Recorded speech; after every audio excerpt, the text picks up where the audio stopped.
ഞാൻ നിങ്ങൾക്കൊരു നന്മ പറഞ്ഞു തരാം. ആരാ പറഞ്ഞു തരുന്നത്?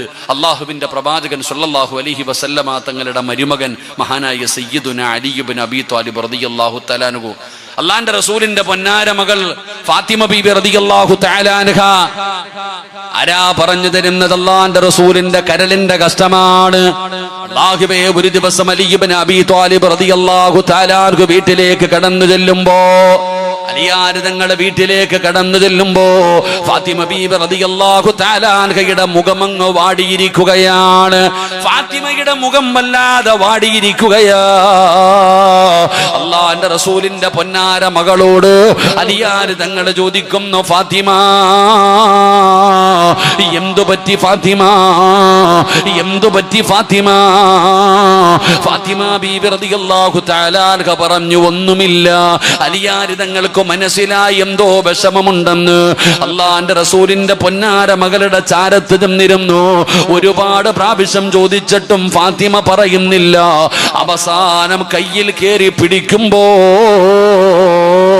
ഫാത്തിമ കരയുകയാ. കാരണം എന്തെന്നറിയുമോ? അലിയാര് തങ്ങൾ കൈപിടിച്ചു നോക്കുമ്പോ ഫാത്തിമ ബീബി റളിയല്ലാഹു തആല അൻഹയുടെ രണ്ട് കൈയും പൊട്ടിയിരിക്കുകയാണ്.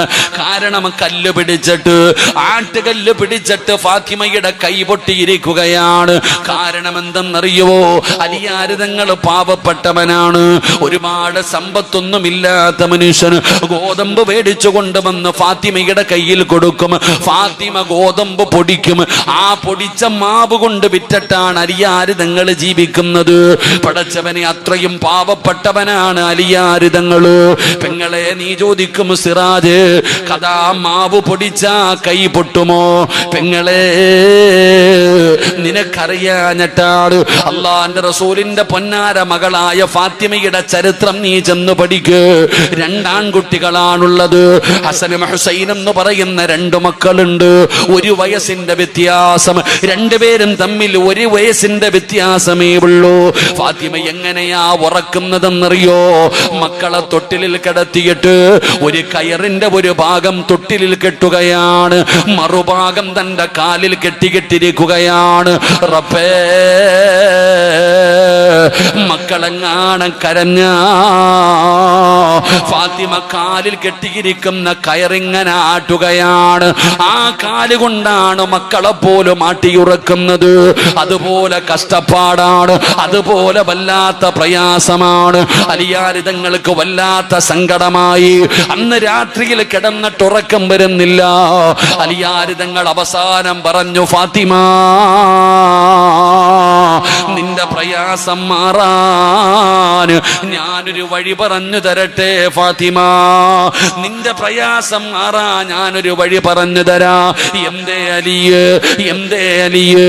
അല്ലാഹുവിന്റെ പ്രവാചകന്റെ പൊന്നാര മകളോട് അലിയാര് തങ്ങളെന്ന ഭർത്താവ് പറയുകയാ, നാളെ നിന്റെ വാപ്പാനെ നീ കാണാൻ പോകണം, അള്ളാന്റെ റസൂലിനെ നീ കാണാൻ പോകണം ഫാത്തിമ.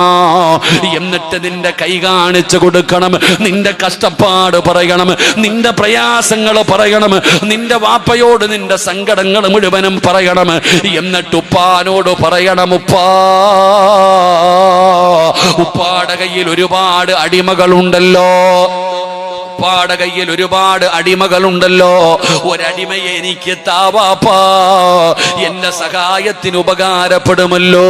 നീ ചോദിച്ചാ വാപ്പ തരും, അല്ലാഹുവിന്റെ റസൂൽ തരും. ഫാത്തിമയോട് പറയുന്നു, നീ ചോദിച്ചാ നിന്റെ വാപ്പ ഉറപ്പായിട്ടും തരും. വാപ്പാടെ കയ്യിൽ ഒരുപാട് അടിമകളുണ്ടല്ലോ, നബി തങ്ങൾ എന്തായാലും നിനക്ക് തരും. നിന്റെ കഷ്ടപ്പാട് മാറുമല്ലോ, നിന്റെ പ്രയാസം മാറുമല്ലോ. ഫാത്തിമ ബീബി റളിയല്ലാഹു തആല അൻഹ ചിന്തിച്ചു, പടച്ചവനെ, അല്ലാഹുവേ, നല്ല കാര്യമാണല്ലോ, ഉപ്പാടെ കയ്യിൽ ഒരുപാട് അടിമകളുണ്ടല്ലോ, ഒരടിമ വന്നാൽ എനിക്ക് സഹായമാകുമല്ലോ. അന്ന് സമാധാനത്തോടെ കിടന്നുറങ്ങുകയാണ്. പിറ്റേ ദിവസം നേരം വെളുത്തു. വീട്ടിലെ ജോലിയെല്ലാം കഴിഞ്ഞപ്പോ അള്ളാന്റെ റസൂലിന്റെ പൊന്നാര മകള് വാപ്പയെ കാണാൻ പോവുകയാ, നിബിതങ്ങളെ കാണാൻ പോവുകയാണ്. അള്ളാഹുവിന്റെ പ്രവാചകൻ സല്ലല്ലാഹു അലൈഹി വസല്ലമ തങ്ങളുടെ വീട്ടിലേക്ക് അവിടെ ഫാത്തിമ കടന്നു ചെല്ലുമ്പോ ഉപ്പ വീട്ടിലില്ല. അള്ളാഹുവിന്റെ പ്രവാചകൻ നേരം വെളുത്തപ്പോഴേ ഒരു യാത്ര പോയിരിക്കുകയാണ്. ഫാത്തിമയ്ക്ക് വല്ലാത്ത സങ്കടമായി, വാപ്പയില്ലെന്നറിഞ്ഞപ്പോ വല്ലാത്ത വിഷമമായി. പടച്ചവനെ ആയിഷ ബീബി റളിയല്ലാഹു തആല അൻഹ ഉമ്മാന്റെ അടുക്കൽ ചെന്നിട്ട് പറഞ്ഞു, ഉമ്മാ കൈ കണ്ടോ ഉമ്മാ, വല്ലാത്ത കഷ്ടപ്പാടാ ഉമ്മാ. ഉമ്മാന്റെ മുമ്പിലിരുന്ന്, ആയിഷ ബീബിയുടെ മുമ്പിലിരുന്നിട്ട് ഫാത്തിമ എല്ലാം പറഞ്ഞു കൊടുക്കുകയാണ്. എന്നിട്ട് പറഞ്ഞു, ഉമ്മാ വാപ്പ വരുമ്പോ പറയണം ഒരടിമ എനിക്ക് തരാന്, എന്നെ സഹായിക്കാൻ ഒരടിമയെ വേണം എനിക്ക്. ഉമ്മ എന്തെങ്കിലും പറഞ്ഞിട്ട് എനിക്ക് വാങ്ങിത്തരണം. ആയിഷ ബീബി റളിയല്ലാഹു തആല അൻഹ സമാധാനിപ്പിക്കുകയാണ്. ഞാൻ പറയാൻ നബിതങ്ങൾ വരുമ്പോ നിന്റെ വാപ്പയോട് ഞാൻ പറഞ്ഞു കൊടുക്കാം. അങ്ങനെ ആയിഷ ബീബി സമാധാനിപ്പിച്ചു വീട്ടിലേക്ക് പറഞ്ഞു വിട്ടു. അല്ലാഹുവേ, അന്ന് രാത്രിയിലാണ് നബിതങ്ങൾ വരുന്നത്. ഒരുപാട് താമസിച്ചിട്ടാണ് നബിതങ്ങൾ വന്നത്. അല്ലാഹുവിന്റെ പ്രവാചകൻ വീടിന്റെ അകത്തേക്ക് കടന്നു വന്നു. അല്ലാഹുവിന്റെ റസൂലിനോട് ആയിഷ ബീബി റളിയല്ലാഹു തആല അൻഹ പറഞ്ഞു, യാ റസൂലല്ലാഹ്, അല്ലാഹുവിന്റെ നബിയേ, പൊന്നുമോള് വന്നിരുന്നു നബിയേ, ഫാത്തിമ വന്നിരുന്നു നബിയേ, വല്ലാത്ത സങ്കടത്തിലാ നബിയേ. ഫാത്തിമയുടെ കൈ പൊട്ടിയിരിക്കുകയാണ്. ആട്ടുകല്ല് പിടിച്ചിട്ട്, കൈകൊണ്ട് മാവ് പൊടിക്കുന്ന കല്ല് പിടിച്ചിട്ട് ഫാത്തിമയുടെ കൈ പൊട്ടിയിരിക്കുകയാണ്. വല്ലാത്ത പ്രയാസത്തിലാണ്. ഫാത്തിമയുടെ ചരിത്രം ഇങ്ങനെ ആയിഷ ബീബി പറഞ്ഞു കൊടുത്തു. ഒരടിമയെ കൊടുക്ക് നബിയേ, പൊന്നുമോൾക്ക് ഒരടിമയെ കൊടുക്ക് നബിയേ. അള്ളാന്റെ റസൂലിനോട് ആയിഷ ബീബി ഫാത്തിമ ബീബി എന്ന മകളെ കുറിച്ച് പറയുമ്പോ നിബിതങ്ങള് ചാടി എഴുന്നേറ്റു. അള്ളാന്റെ റസൂല് ചാടി എഴുന്നേറ്റു. എനിക്കെന്റെ ഫാത്തിമയെ കാണണം, എനിക്കെന്റെ പൊന്നുമോളെ കാണണം. ആയിഷ ബീബി പറഞ്ഞു, നബിയേ, ഒരുപാട് താമസിച്ചു നബിയേ, ഒരുപാട് രാത്രിയായി നബിയേ, നേരം വെളുത്തിട്ട് പോകാൻ നബിയേ. അള്ളാന്റെ റസൂല് പറഞ്ഞില്ല, എനിക്കെന്റെ ഫാത്തിമയെ കാണണം, എനിക്കെന്റെ പൊന്നുമോളെ കാണണം. അള്ളാഹുവിന്റെ പ്രവാചകനാ പാതിരാത്രിയിൽ തന്നെ ഇറങ്ങിയടോ. യാത്ര ചെയ്ത് ക്ഷീണിച്ചു വന്ന നബിതങ്ങള് പൊന്നാര മകള് കരഞ്ഞെന്ന് കേട്ടപ്പോ നബിതങ്ങൾ അവിടെ നിന്ന് ഇറങ്ങുകയാണ്. ഫാത്തിമ ബീബി റളിയല്ലാഹു തആല അൻഹയുടെ വീട്ടിലേക്ക് ചെന്നു. നബിതങ്ങൾ സലാം പറഞ്ഞു. അള്ളാഹുവിന്റെ പ്രവാചകന് വീടിന്റെ അകത്തേക്ക് കടന്നു ചെല്ലുമ്പോ കിടക്കുന്ന സ്ഥലത്ത് നിന്ന് അലിയാരിതങ്ങൾ ചാടി എഴുന്നേക്കുകയാ.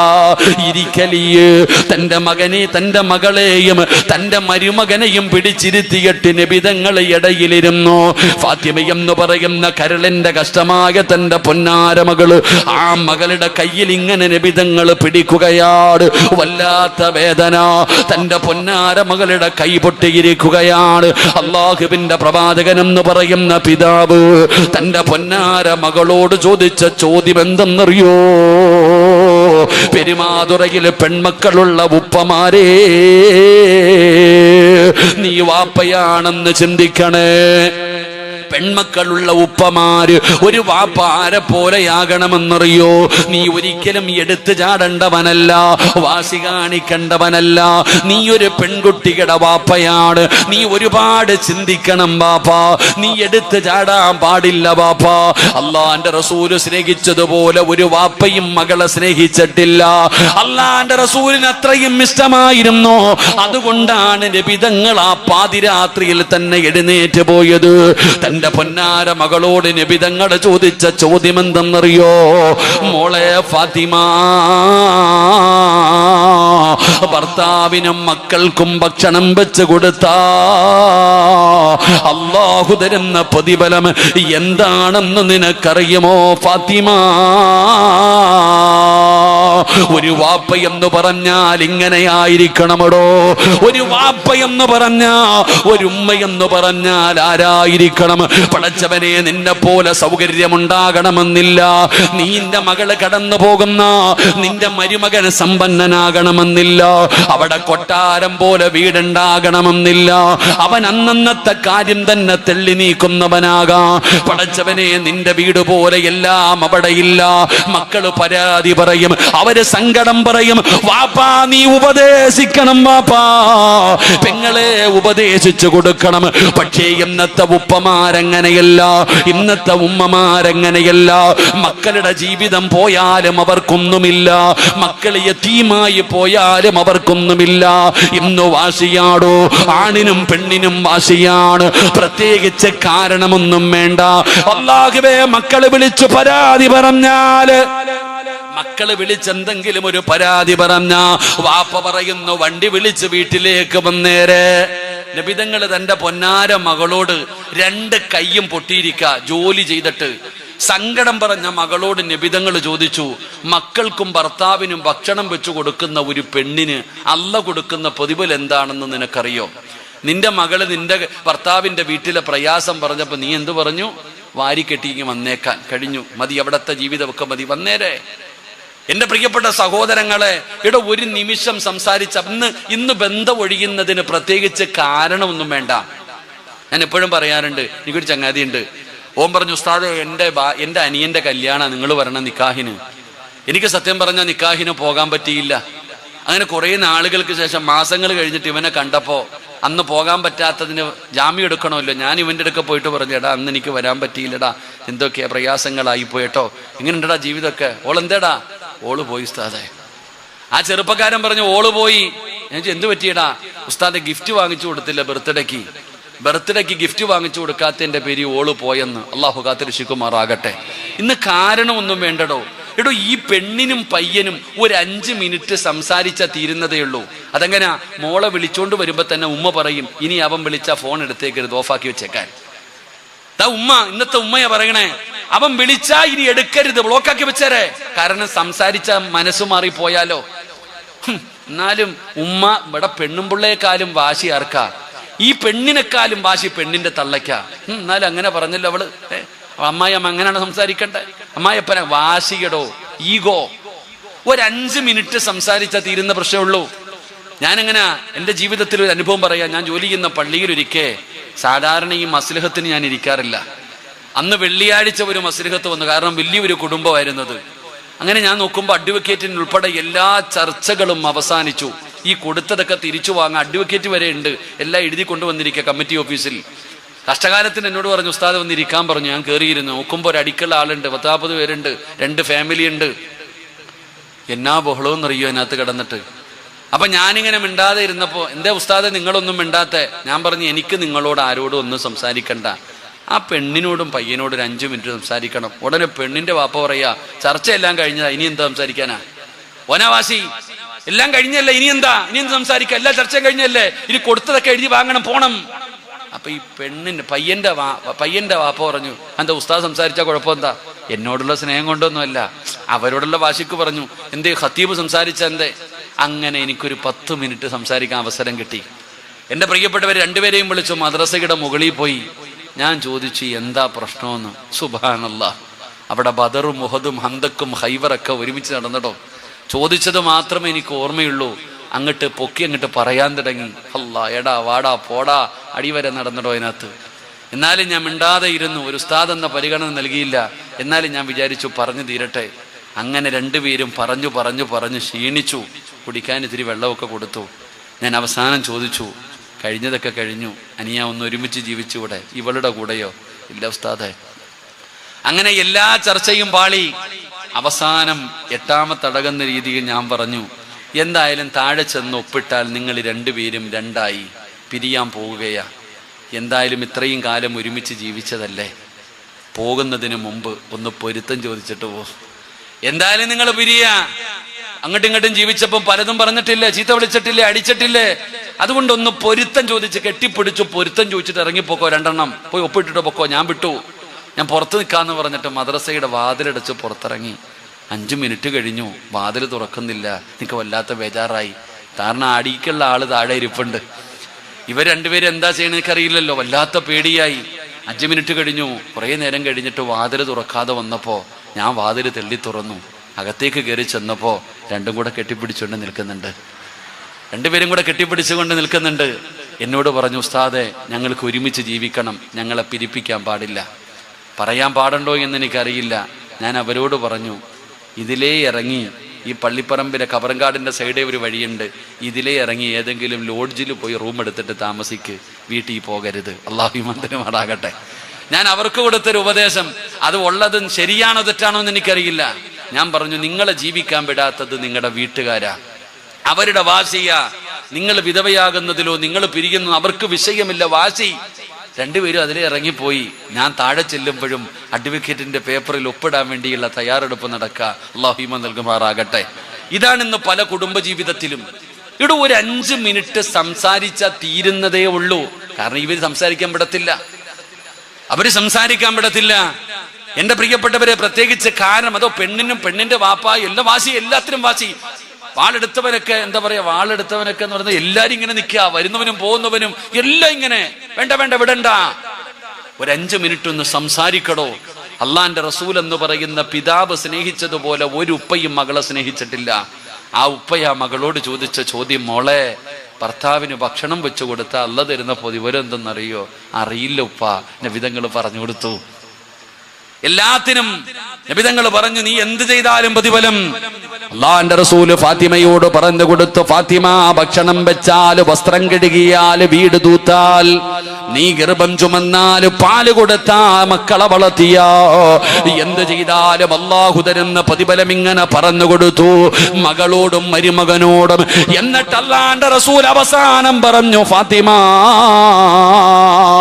ഒരടിമയെ ചോദിച്ചല്ലേ എന്റെ പൊന്നുമോള് വന്നത്, ഒരടിമയെ ചോദിച്ചല്ലേ എന്റെ പൊന്നുമോള് വന്നത്. അള്ളാന്റെ റസൂല് ചോദിക്കുന്നു, ഫാത്തിമ, അടിമയെ ലഭിക്കുന്നതിനേക്കാ അള്ളാഹുവിന്റെ മുമ്പിൽ പുണ്യമുള്ള ഒരു നന്മ ഞാൻ പറഞ്ഞു തരട്ടെയോ? നിനക്ക് അടിമയെ വേണോ? അള്ളാഹുടെ മുമ്പിൽ പ്രതിഫലം കിട്ടുന്ന ഒരു നന്മ വേണോ? ഫാത്തിമ പറഞ്ഞു, എന്താ വാപ്പാ, എനിക്ക് നന്മയാണ് വേണ്ടത്, എന്താണെന്ന് പറഞ്ഞു തരുമോ? ആ പാതിരാത്രിയിൽ തന്റെ പൊന്നാര മകളെയും തന്റെ മരുമകനെയും പിടിച്ചിരുത്തിയിട്ട് അള്ളാഹുവിന്റെ പ്രവാചകൻ സ്വല്ലല്ലാഹു അലൈഹി വസല്ലമ തങ്ങളെ പറഞ്ഞു കൊടുത്ത നന്മ എന്താ? ഫാത്തിമ, കിടന്നുറങ്ങുന്നതിന് മുമ്പ് സുബ്ഹാനല്ലാഹ്, അൽഹംദുലില്ലാഹ്, അല്ലാഹു അക്ബർ 33 പ്രാവശ്യം സുബ്ഹാനല്ലാഹ്, 33 പ്രാവശ്യം അൽഹംദുലില്ലാഹ്, 34 പ്രാവശ്യം അല്ലാഹു അക്ബർ. ഇത് പറഞ്ഞിട്ടേ ഉറങ്ങാവൂ ഫാത്തിമ, ഇത് പറഞ്ഞിട്ടേ ഉറങ്ങാവൂ ഫാത്തിമ. അല്ലാഹുവിന്റെ പ്രവാചകൻ അവിടെന്ന് പറഞ്ഞു കൊടുക്കുമ്പോ എന്തിനാണ് ഞാൻ ഇത് പറഞ്ഞതെന്നറിയോ? അല്ലാഹുവിന്റെ പ്രവാചകനെന്ന് പാതിരാത്രിയിൽ പറഞ്ഞു കൊടുത്ത നന്മയാണ്. ഫാത്തിമ ബീബി റളിയല്ലാഹു തആല അൻഹാ 29ാമത്തെ വയസ്സിലാണ് ലോകത്തോട് വിട പറയുന്നത്. മരിക്കുന്ന ദിവസവും പറഞ്ഞു പെങ്ങള്, ഫാത്തിമ മരിക്കുന്ന ദിവസവും മറക്കാതെ പറഞ്ഞിരുന്ന നന്മയാ. അലിയാര് തങ്ങൾ പറയുകയാ, ഫമാ തറക്തുഹാ ബഅദ സമിഅതുഹാ മിൻ റസൂലില്ലാഹ്. അല്ലാഹുവിന്റെ പ്രവാചകൻ പറഞ്ഞതിനു ശേഷം ഞാൻ ഇന്നുവരെ മുടക്കിയിട്ടില്ല, മരിക്കുന്ന കാലം വരെ മുടക്കാറുമില്ല. കാരണം നബി തങ്ങൾ പറഞ്ഞ ഒരു നന്മയാണോ? ചിലപ്പോ വയത് കേൾക്കാമെന്ന് നിങ്ങൾ ചിന്തിക്കും, ഉസ്താദ്, ഒരു സുബ്ഹാനല്ലാഹ്, ഒരു അൽഹംദുലില്ലാഹ്, ഒരു അല്ലാഹു അക്ബർ, ഇത് പറയാനാണോ ഇത്രയും നേരം എടുത്തത്? ഇത് പറയാനാണോ ഉസ്താദേ? കാരണം ഇതിന്റെ മഹത്വം നമുക്കറിയാത്തത് കൊണ്ടാ. ഇത് ചെറുതാണെന്ന് തോന്നുന്നത് നമുക്കിതിന്റെ മഹത്വം അറിയാത്തത് കൊണ്ടാ. അല്ലാഹുവിന്റെ പ്രവാചകൻ സ്വല്ലല്ലാഹു അലൈഹി വസല്ലമ തങ്ങളോട്, അല്ലാഹുവിന്റെ പ്രവാചകനോട് സ്വഹാബത്ത് പറയുകയാണ്, പാവപ്പെട്ട മുഹാജിറായ പാവപ്പെട്ട സ്വഹാബത്തുണ്ടല്ലോ, അല്ലാഹുവിന്റെ റസൂലിനോട് പറഞ്ഞു, നബിയേ, സ്വർഗം മുഴുവനും പ്രതിഫലം മുഴുവനും പണക്കാര് കൊണ്ടുപോവുകയാണ്. അവര് ഹജ്ജ് ചെയ്യുന്നു, അവര് ഉംറ ചെയ്യുന്നു, അവര് സദക്ക കൊടുക്കുന്നു, അവര് സക്കാത്ത് കൊടുക്കുന്നു. അല്ലാഹുവേ, പ്രതിഫലം മുഴുവനും പണക്കാർക്കാണ്. ഈ പാവപ്പെട്ട ഞങ്ങൾക്കൊന്നുമില്ലേ നബിയേ? ഞങ്ങൾ ഏത് കാലത്ത് പോയി ഹജ്ജ് ചെയ്യാനാണ്? ഏത് കാലത്ത് പോയി ഉംറ ചെയ്യാനാണ്? നബി തങ്ങളോട് സ്വഹാബത്ത് സങ്കടം പറഞ്ഞപ്പോ അല്ലാഹുവിന്റെ റസൂൽ ചോദിക്കുന്നു, സ്വഹാബാ, ഹജ്ജിന്റെ കൂലി കിട്ടുന്ന ഒരു നന്മ ഞാൻ പറഞ്ഞു തരട്ടെയോ? മനസ്സായ പാവപ്പെട്ട സഹാബത്ത് ചോദിച്ച് നബിയെ, പ്രതിഫലം മുഴുവനും പണക്കാർക്കാ. കാരണം അവർ ഹജ്ജിന് പോകും, അവർ ഉംറയ്ക്ക് പോകും, അവർ സദക്ക കൊടുക്കും, അവർ സക്കാത്ത് കൊടുക്കും. ഞങ്ങൾക്ക് ഇട്ടിരിക്കുന്ന വസ്ത്രമല്ലാതെ പുതയ്ക്കാൻ പോലും വേറൊന്നുമില്ല. ഈ പാവപ്പെട്ട ഞങ്ങൾക്ക് എങ്ങനെ ഹജ്ജിന് പോകുന്നത്, ഉംറയ്ക്ക് പോകുന്നത്? അപ്പൊ നബിതങ്ങൾ ചോദിച്ചു, ഹജ്ജിന്റെ കൂലി കിട്ടുന്ന ഒരു നന്മ ഞാൻ നിങ്ങൾക്ക് പറഞ്ഞു തരട്ടെയോ? ബലാ യാ റസൂലല്ലാഹ്, എന്തേ നബിയോ ഒന്ന് പറഞ്ഞതാ. അള്ളാഹു നമുക്ക് പഠിക്കാൻ ഭാഗ്യം തരുമാറാകട്ടെ. ഹജ്ജിന്റെ കൂലി കിട്ടുന്ന ഒരു നന്മ പറഞ്ഞു തരട്ടെ? വേണോ വേണ്ടേ? എടോ, ഹജ്ജ് ചെയ്ത കൂലി കിട്ടുന്ന ഒരു നന്മ വേണോ വേണ്ടേ? വേണോ? എന്താ നന്മ? നിസ്കാരം കഴിഞ്ഞിട്ട്, ഫർള് നിസ്കാരം കഴിഞ്ഞിട്ട് ആ മുസല്ലിയിൽ ഇരുന്നിട്ട് സുബ്ഹാനല്ലാഹ്, അൽഹംദുലില്ലാ, അല്ലാഹു അക്ബർ ഈ ദിക്റ് പറയുന്നവന് ഹജ്ജിന്റെ കൂലിയുണ്ടെന്ന് ആദരവായ പ്രവാചകൻ നബി മുഹമ്മദ് മുസ്തഫ. എന്താ പറഞ്ഞ? ആ 5 വഖത്ത് നിസ്കാരം കഴിഞ്ഞിട്ടേ ഓടുക. ഒരു ദിവസം 5 ഹജ്ജ് ചെയ്ത കൂലി കിട്ടുന്ന നന്മയാ ദിക്റ്. ഇന്ന് എത്ര വട്ടം പറഞ്ഞു? ആലോചിക്കേ. അതാ ഞാൻ പറഞ്ഞേ, നമുക്ക് ചെറുത് ഹജ്ജിന്റെ കൂലി കിട്ടുന്ന ഒരു നന്മയാണ് നിസ്കാരം കഴിഞ്ഞിട്ട് സുബ്ഹാനല്ലാഹ്, അൽഹംദുലില്ലാ, അല്ലാഹു അക്ബർ. അല്ലാഹു നമുക്ക് ഈമാൻ നൽകുമാറാകട്ടെ. അതുകൊണ്ട് നബിതങ്ങൾ പറഞ്ഞതല്ലേ, തൻ്റെ പൊന്നാര മകളോട് പറഞ്ഞു കൊടുത്തു. മരിക്കുന്ന കാലം വരെ ഫാത്തിമ പറഞ്ഞു, മരിക്കുന്ന കാലം വരെ അരിയാരിതങ്ങളും ചെയ്തു. ആ ഒരു നന്മയാണ് ഞാൻ നിങ്ങളോട് പറയുന്നത്. ഇൻഷാ അല്ലാഹ് ഇന്ന് രാത്രി എൻ്റെ പ്രിയപ്പെട്ട സഹോദരങ്ങളെ, ഈ വഅദ് കേൾക്കാൻ വന്നിരിക്കുന്ന എല്ലാവരോടും ഞാൻ പറയുന്നു, നിങ്ങൾ ജീവിതകാലം മുഴുവനും ചെയ്യാൻ ഞാൻ പറയുന്നില്ല, നിങ്ങൾ എല്ലാ ദിവസവും ചെയ്യാൻ ഞാൻ പറയുന്നില്ല. ഇന്നത്തെ ഒരു രാത്രിയെങ്കിലും ഇവിടെ നിന്ന് വഅദ് കഴിഞ്ഞ് തിരിച്ചു വീട്ടിൽ ചെന്ന് എല്ലാ ജോലികളും കഴിഞ്ഞ് അവസാനം നീ നിന്റെ കിടപ്പറയിലേക്ക് വന്നിരിക്കുമ്പോൾ നബിതങ്ങൾ പറഞ്ഞ ഒരു നന്മയല്ലേ ഇൻഷാ അല്ലാഹ്. ഇന്നത്തെ ഒരു രാത്രിയെങ്കിലും എൻ്റെ പ്രിയപ്പെട്ട സഹോദരങ്ങളെ, ഈ പറഞ്ഞ 3 ദിക്റുകൾ പറഞ്ഞിട്ടൊന്ന് കിടന്നുറങ്ങാൻ തീരുമാനിക്ക്. അള്ളാഹു നമുക്ക് ഭാഗ്യം തരുമാറാകട്ടെ. മത്സരിക്ക്. അല്ല പറഞ്ഞതാ, ഇന്നഹും കാനൂ യുസാരിഊന ഫിൽ ഖൈറാത്ത്. ഇന്നത്തെ ഒരു ദിവസം അൽഹംദുലില്ലാഹ്, നാളെ വേണോ വേണ്ടയോ അത് നിന്റെ ഇഷ്ടം. ഇന്നത്തെ ഒരു രാത്രിയെങ്കിലും കിടന്നുറങ്ങുന്നതിന് മുമ്പ് 33 പ്രാവശ്യം സുബ്ഹാനല്ലാഹ്, 33 പ്രാവശ്യം അൽഹംദുലില്ലാഹ്, 34 പ്രാവശ്യം അല്ലാഹു അക്ബർ ഈ ദിക്റ് പറഞ്ഞിട്ടേ കിടന്നുറങ്ങൂ എന്ന് നിയ്യത്ത് ചെയ്. അല്ലാഹു ഭാഗ്യം തരുമാറാകട്ടെ. ഒന്ന് കൈവക്കിക്കേ. ഉസ്താദ്, ഇന്നത്തെ ഒരു രാത്രി എന്റെ പരക്കയ്യന്മാരുണ്ടോ ഇവിടെ? ഒന്ന് കൈവക്കിക്കേ. അൽഹംദുലില്ലാഹ്. അല്ലാഹുവേ, ആരെല്ലാം ഈ മജ്ലിസിൽ ഇരുന്ന് കൈ ഉയർത്തിയോ നാഥാ, മരിക്കുന്ന കാലം വരെ ഒരാളുടെ മുമ്പിലും ഈ കൈനീട്ടി യാചിക്കേണ്ട അവസ്ഥ വരുത്തല്ല അല്ലാ. ഈമാനുള്ള മരണം കൊടുക്കണേ അല്ലാ. സംസം വെള്ളം കുടിച്ച് ഷഹാദത്ത് കലിമ പറഞ്ഞ് സ്വർഗത്തിന്റെ ചിത്രം കണ്ട് മരിക്കാ ഭാഗ്യം നൽകണേ അല്ലാ. പടച്ചവനേ, ഈ കൈപൊക്കിയ ഞങ്ങൾക്ക് മരിക്കുന്നതിന് മുമ്പ് ആദരവായ പ്രവാചകൻ നബി മുഹമ്മദ് മുസ്തഫ സല്ലല്ലാഹു അലൈഹി വസല്ലമ തങ്ങള് ഒന്ന് സ്വപ്നത്തിലെങ്കിലും കാണാൻ നീ ഭാഗ്യം തരണേ അല്ലാ. അല്ലാഹു നമുക്കതിനുള്ള ഭാഗ്യം തരുമാറാകട്ടെ. ആ കൈപൊക്കിയ എല്ലാവരെയും അല്ലാഹു അനുഗ്രഹിക്കുമാറാകട്ടെ. ആ കൈപൊക്കാത്തവൻ അല്ലാഹു നന്നാക്കി കൊടുക്കുമാറാകട്ടെ. അതിനും കൂടെ രാമ്യം പറ. പൈസ ഒന്നും ചോദിച്ചില്ല. സുബ്ഹാനല്ലാഹ്, അൽഹംദുലില്ലാഹ്. അല്ലാഹ് പറയോ? ഇല്ല അല്ലാന്ന്. അല്ലാഹു കാത്തിരക്ഷിക്കുമാറാകട്ടെ. ഒന്നുകൂടെ കൈപൊക്കിക്കേ. അൽഹംദുലില്ലാഹ്. അല്ലാഹു ഭാഗ്യം തരുമാറാകട്ടെ. ഇത് ചെയ്താൽ ഇപ്പൊ എല്ലാം ഇപ്പൊക്കെ കൈപൊക്കി. പക്ഷെ ഇന്ന് രാത്രി വീട്ടിൽ ചെന്നിട്ട് നിനക്കിത് പറയാൻ കഴിയുന്നുണ്ടോ ഇല്ലയോ എന്ന് നീ നോക്ക്. ഇത് പറയണമെന്ന്, ഇത് പറയാതെ ഉറങ്ങരുത്. ഇത് ചെയ്യണം, ഇന്ന് ചെയ്യണമെന്ന് നിന്റെ മനസ്സ് നിന്നോട് പറയുകയും നിന്നെ കൊണ്ട് ചെയ്യിപ്പിക്കുകയും ചെയ്യുന്നുണ്ടെങ്കിൽ നീ രക്ഷപ്പെട്ടു. അല്ലാഹു ഭാഗ്യം തരുമാറാകട്ടെ. മനസ്സിങ്ങനെ പറയുന്നുണ്ട്, ഇന്നിത് ചെയ്യാതെ ഉറങ്ങാൻ പറ്റൂല. വീട്ടിൽ ചെന്ന് കിടന്നുറങ്ങുന്നതിന് മുമ്പ് ഇത് പറഞ്ഞിട്ട് കിടന്നുറങ്ങ്. ഒന്ന് ഉറങ്ങി നോക്ക്. ഇത്രയും കാലം ഉറങ്ങിയതുപോലല്ല, ഇന്നൊന്ന് ഉറങ്ങി നോക്ക്. ജീവിതത്തിൽ ഒരു മാറ്റം വരും. എൻ്റെ ഭർത്താവൊക്കെ വന്ന് കിടക്കുമ്പോൾ ഒരു വല്ലാത്ത സന്തോഷം ഉണ്ടാകും. അള്ളാഹു നമുക്ക് സന്തോഷമുള്ള ജീവിതം